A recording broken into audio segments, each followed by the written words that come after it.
Bayangkan kamu berjuang di garis depan, mempertaruhkan nyawa demi negara, lalu dipuji sebagai pahlawan. Tapi di akhir ceritanya, kamu dihianati, dilupakan, dan bahkan dibunuh secara tragis. Di video ini kita bakal menceritakan kisah para kesatria yang paling malang dalam sejarah. Pahlawan yang seharusnya dikenang, tapi justru dihancurkan oleh dunia yang mereka selamatkan. Oke, tanpa lama-lama kita langsung saja yang pertama.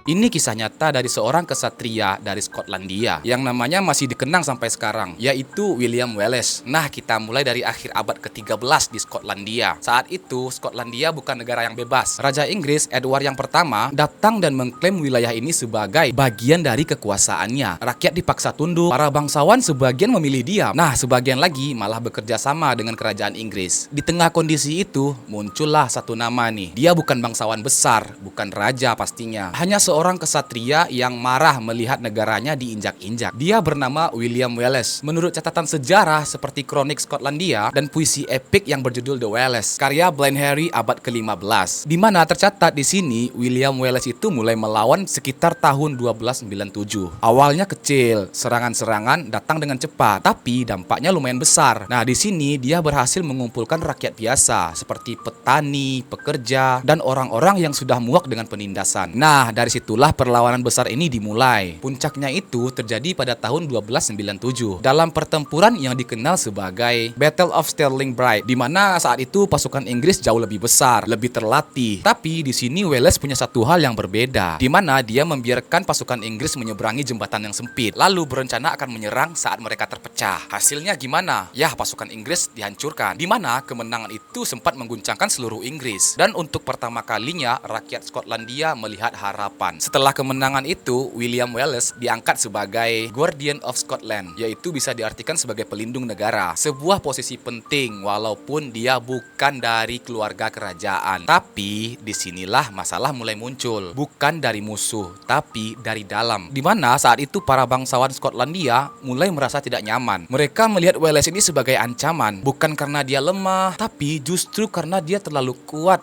dan terlalu dicintai oleh rakyat. Nah loh, ketegangan ini terlihat sangat jelas pada tahun 1298 dalam peperangan yang bernama Battle of Falkirk. Saat itu, pasukan Wallace ini kembali menghadapi Inggris. Namun, kali ini ada yang berbeda. Beberapa pasukan bangsawan dari Skotlandia itu mundur saat di medan perang. Mereka tidak membantu. Bahkan, mereka juga sengaja membiarkan Wallace kalah. Dan benar saja, Wallace pun kalah. Namun, setelah kekalahan itu, dia tidak langsung menyerah nih. Justru dia menghilang dari pusat kekuasaan. Tapi dia tetap melakukan perlawanan secara diam-diam selama beberapa tahun. Sampai akhirnya pada tahun 1305 semua itu berakhir. Wallace pun dikhianati. Dia ditangkap oleh seorang bangsawan Skotlandia yang bernama John de Menteith, yang justru John de Menteith bekerja sama dengan Inggris. Di sini Wallace tidak ditangkap di medan perang, tidak pada saat bertarung, tapi di saat Wallace lengah. Itu dilakukan oleh orangnya sendiri. Singkat cerita, Wallace pun dibawa ke London. Dia diadili sebagai pengkhianat oleh Raja Edward yang pertama. Padahal di sini dia tidak pernah mengkhianati negaranya. Cuman dia hanya menolak tunduk. Hukumannya apa? Ini adalah salah satu hukuman yang paling kejam dalam sejarah Inggris pada abad pertengahan. Nah, tepat pada tanggal 23 Agustus tahun 1305, Wallace dihukum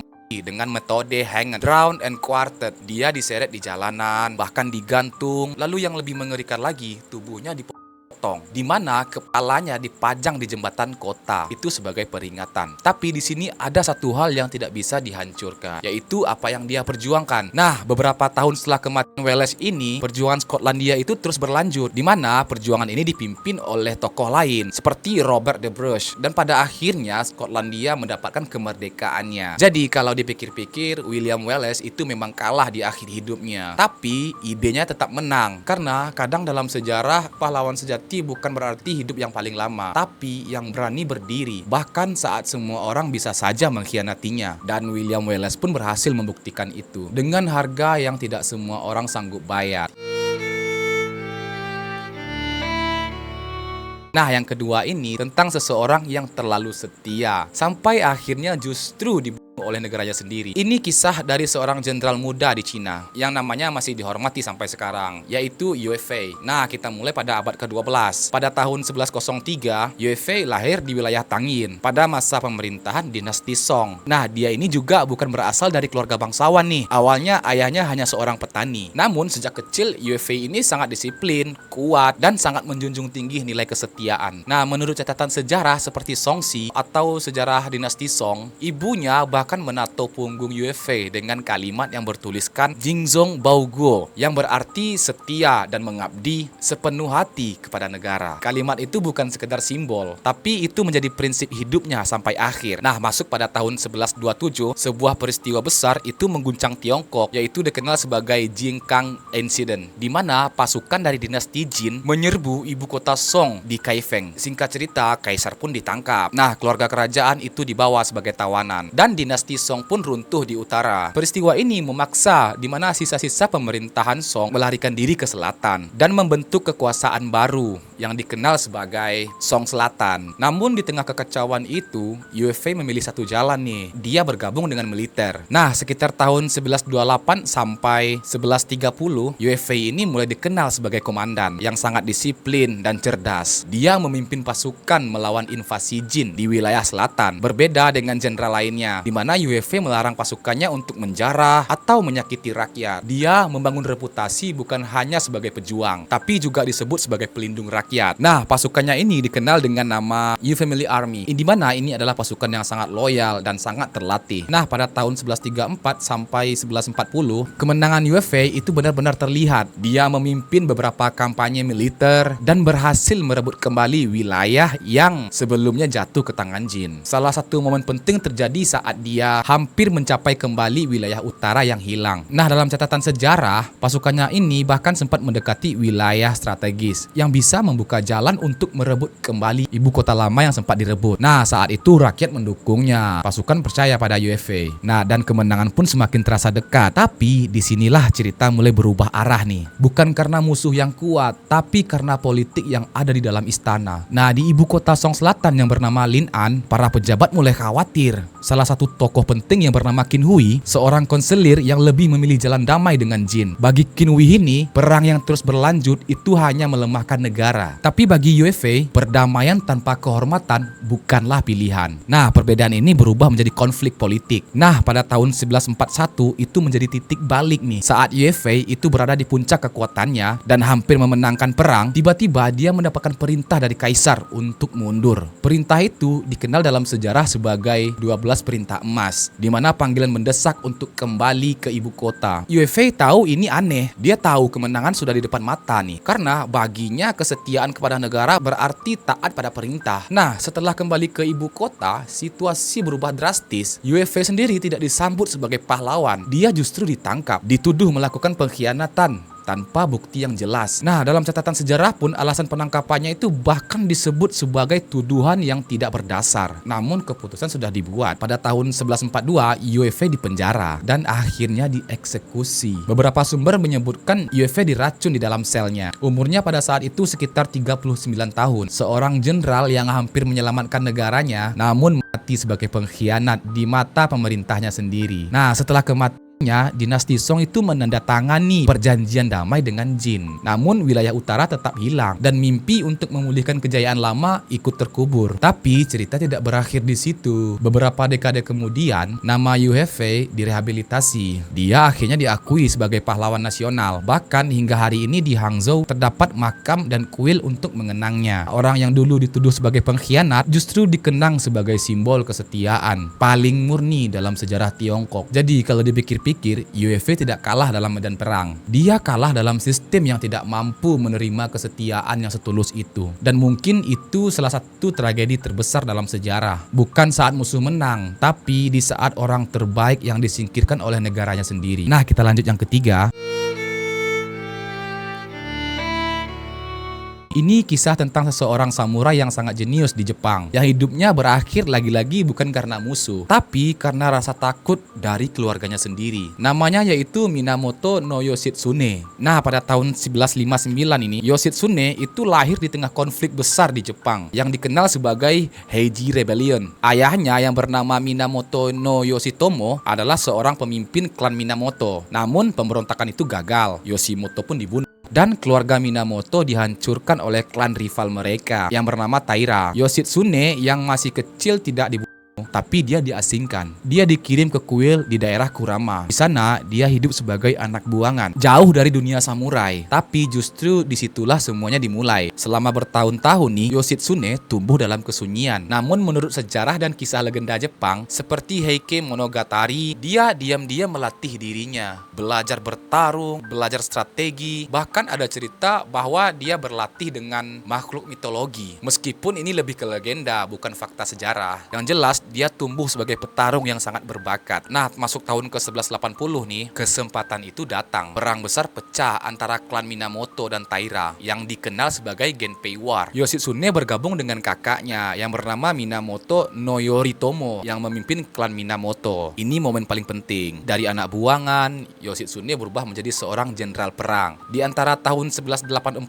hingga 1185, Yoshitsune menunjukkan kejeniusannya dalam pertempuran Battle of Ichi no Tani. Dia melakukan serangan tak terduga dari jalur pegunungan, sesuatu yang dianggap mustahil. Hasilnya, pasukan Taira pun hancur. Lalu, di pertempuran terakhir yang bernama Battle of Dan no Ura, Yoshitsune itu memimpin kemenangan besar yang mengakhiri kekuasaan klan Taira. Singkat cerita, perang pun selesai. Minamoto menang dan kakaknya Yoritomo itu menjadi penguasa Jepang. Semua ini tidak akan terjadi tanpa Yoshitsune. Tapi disinilah cerita mulai berubah nih. Bukan karena perang, tapi karena rasa takut. Setelah kemenangan itu, Yoshitsune semakin terkenal nih. Namanya sangat diagung-agungkan. Rakyat mengaguminya, pasukan menghormatinya. Namun bagi Yoritomo, ini mulai terasa berbahaya. Dia melihat adiknya bukan lagi sebagai sekutu, tapi sebagai ancaman terhadap kekuasaannya. Ketegangan itu mulai muncul di sekitar tahun 1185, di mana Yoritomo menolak memberikan penghargaan resmi terhadap Yoshitsune. Bahkan nih, dia melarang Yoshitsune untuk masuk ke wilayah kekuasaannya di Kamakura. Dan disinilah fitnah mulai menyebar. Yoshitsune dituduh berkhianat, padahal tidak ada bukti nyata. Justru dari seorang pahlawan, Yoshitsune itu berubah menjadi seorang buronan. Singkat cerita, dia melarikan diri dari satu tempat ke tempat lain, mencari perlindungan, sampai akhirnya dia tiba di wilayah utara, di Hiraizumi. Di sana, dia dilindungi oleh seorang penguasa lokal. Untuk sementara dia aman. Namun, keadaan itu tidak bertahan lama. Tahun 1189, tekanan dari Yoritomo itu semakin besar. Penguasa yang melindungi Yoshitsune akhirnya menyerah, dan dia tidak punya pilihan. Dan sekali lagi, Yoshitsune dikhianati. Dia dikepung tanpa jalan keluar. Yoshitsune menghadapi kenyataan, dia tidak akan selamat, tidak ada pasukan, tidak ada bantuan, dan tidak ada tempat untuk lari. Sebagai seorang samurai nih, dia memilih jalan terakhir. Dia melakukan sesuatu yang dikenal dengan nama seppuku, atau bisa disebut dengan bunuh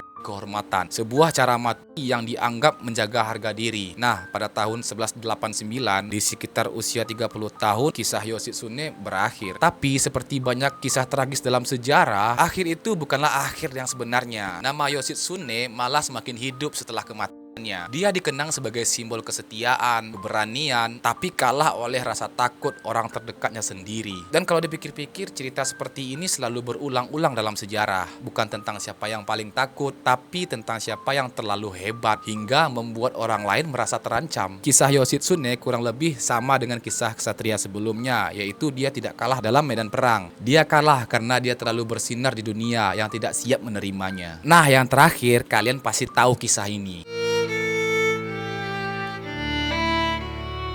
Jadi ada seorang gadis remaja yang tidak punya pengalaman perang sama sekali. Tiba-tiba dia memimpin pasukan dan bahkan mengubah jalannya sejarah. Nah loh, tapi yang lebih menyayat lagi, hanya 2 tahun setelah itu dia dibakar hidup-hidup oleh orang yang seharusnya melindunginya. Kisah ini dimulai pada tahun 1412. Joan itu lahir di desa kecil yang bernama Domremy di tengah konflik panjang antara Prancis dan Inggris yang dikenal sebagai Hundred Years War. Joan bukan bangsawan, dia hanya anak petani biasa. Namun sejak usia sekitar 13 tahun, Joan mengaku mulai mendengar suara-suara yang dia yakini sebagai pesan dari Tuhan. Saat itu memberinya satu tujuan, yaitu menyelamatkan Prancis. Jadi pada tahun 1428, situasi Prancis saat itu hampir runtuh, di mana pasukan Inggris banyak menguasai wilayah penting. Dan kota strategis Orleans saat itu sedang dikepung. Jika kota itu jatuh, Prancis hampir pasti kalah. Di tengah situasi itu, Joan masih remaja Dia datang ke pihak kerajaan. Dia meminta untuk bertemu dengan pewaris tahta yang bernama Charles ke-7 di Prancis. Awalnya tidak ada yang percaya. Bagaimana mungkin seorang gadis desa memimpin perang? Tapi entah gimana ya, Joan itu berhasil meyakinkan mereka. Nah, pada tahun 1429 dia diberi kesempatan. Bukan sebagai prajurit biasa loh, tapi sebagai pemimpin pasukan. Nah, disinilah sejarah berubah Dalam peristiwa yang dikenal sebagai Siege of Orleans, Joan itu memimpin pasukan Prancis untuk melawan Inggris. Dia tidak bertarung seperti jenderal biasa. Dia berdiri di garis depan, membawa bendera, memberi semangat, dan hasilnya dalam waktu sekitar 9 hari, pengepungan itu berhasil dipatahkan. Singkat cerita, Orleans pun selamat. Untuk pertama kalinya dalam kurung waktu yang lama, Prancis mulai punya harapan Setelah kemenangan itu, Joan terus memimpin beberapa kampanye militer. Jalannya dibuka menuju kota Reims, dan di sana pada tahun 1429, Charles ke-7 akhirnya dinobatkan sebagai raja. Sesuatu yang sebelumnya terasa mustahil. Tapi di balik semua itu ada seorang gadis yang berumur 17 tahun, yaitu Joan of Arc. Tapi seperti banyak kisah dalam sejarah, puncak kejayaan sering jadi awal kejatuhan. Pada tahun 1430, situasi mulai berubah, di mana Joan memimpin pasukan di wilayah lain. Tapi kali ini dia tidak seberhasil sebelumnya. Dalam sebuah pertempuran di dekat Compiègne, dia tertangkap. Bukan oleh pasukan Inggris langsung, tapi oleh sekutu mereka, Burgundia. Dan disinilah semuanya menjadi gelap Alih-alih diselamatkan, Joan justru dijual kepada Inggris. Tidak ada upaya besar dari pihak Prancis untuk menebusnya. Tidak ada penyelamatan, seolah-olah dia sudah tidak dibutuhkan lagi. Nah, pada tahun 1431, Joan diadili di Rouen. Tuduhannya bukan sebagai musuh perang, tapi dianggap sebagai penyihir, dan penyimpangan agama. Pengadilannya dipenuhi tekanan politik, dan Joan saat itu masih berusia baru 19 tahun, di mana dia harus menghadapi semua itu sendirian, tidak punya pengacara, tidak punya perlindungan, dan yang dimilikinya cuma satu, yaitu adalah keyakinan. Namun singkat cerita, keputusan pun dijatuhkan. Joan dinyatakan bersalah, dan hukumannya dia dibakar hidup-hidup. Nah, pada tanggal 30 Mei pada tahun 1431 di tengah keramaian kota Rouen, seorang gadis diikat di tiang. Api dinyalakan dan hidupnya berakhir di sana. Tapi ada satu hal yang tidak ikut terbakar, yaitu namanya dan apa yang dia perjuangkan. Beberapa puluh tahun kemudian pengadilan ulang dilakukan. Semua tuduhan terhadap Joan itu dibatalkan. Joan dinyatakan tidak bersalah, dan setelah berabad-abad kemudian, dia bahkan diangkat sebagai santo oleh gereja Katolik. Ironisnya, orang yang dihukum sebagai penyihir justru dikenang sebagai pahlawan suci. Kalau dipikir-pikir, Joan of Arc tidak kalah di medan perang. Dia lagi-lagi kalah karena politik, ketakutan, dan pengkhianatan. Dan itu mungkin bagian paling menyedihkan dari sejarah. Saat seseorang memberikan segalanya kepada negaranya, tapi di akhir dia ditinggalkan begitu saja. Itulah beberapa kisah tragis dari seorang kesatria.